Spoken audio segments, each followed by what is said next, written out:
In this chapter, I want to share with you some insights about our growing world. We create lots of new stuff and discover lots of new things. Every generation lives better than the previous one. When people did not have their own vehicles, they used public transport.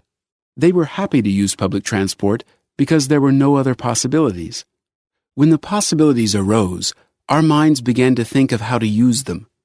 If someone offers tourist flights to space, there must be the possibility to get in that vehicle. Think about all the possibilities humankind has now.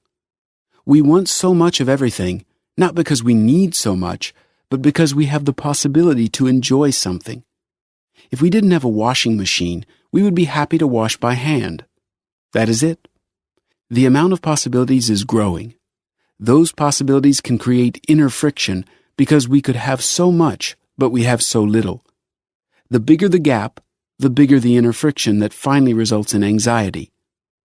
Start thinking what you really want and what you really need, and remember that a few hundred years ago, people didn't have 90% of the stuff we have today.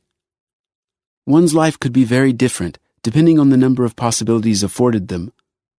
I will feel quite satisfied with my life if there are not many possibilities around me, and the ones that are, I take. However, if there are an abundance of possibilities around me and I take just a few of them, my life can seem very unfortunate. Our desires are connected to possibilities. If there are no possibilities to realize, we do not think about them. If a possibility arises, then the wish shows up too. Also, our choices are influenced by available possibilities.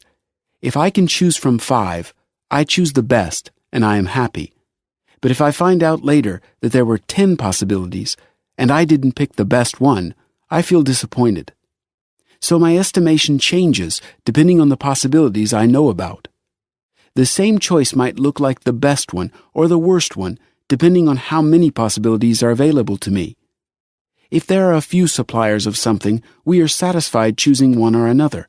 But if 10 or more suppliers show up, it might occur that something that we considered to be a good deal was good only for the supplier. The internet and increasing communication helps people see more possibilities, and that creates more competition.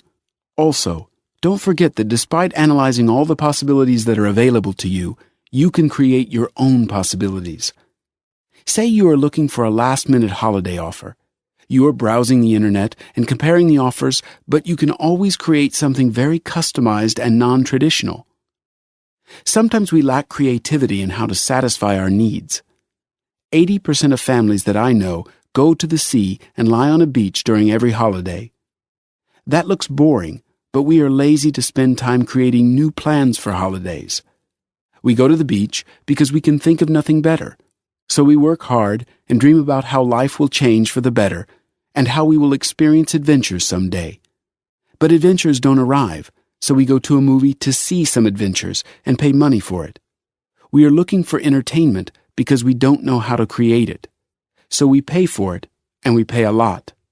We even start to think, if I don't have money, my life will be boring. Nope. Your life will be boring if you aren't creative and don't put in effort.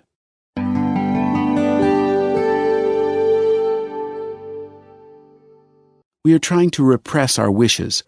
We say to ourselves, if I really wanted it, I would get it. But I don't want it badly, so I can make do without it. We try to convince ourselves that we don't need something, but repressing those wishes also requires energy. We think about what we don't have. We focus on our too small salary, on our neighbors who have this and that.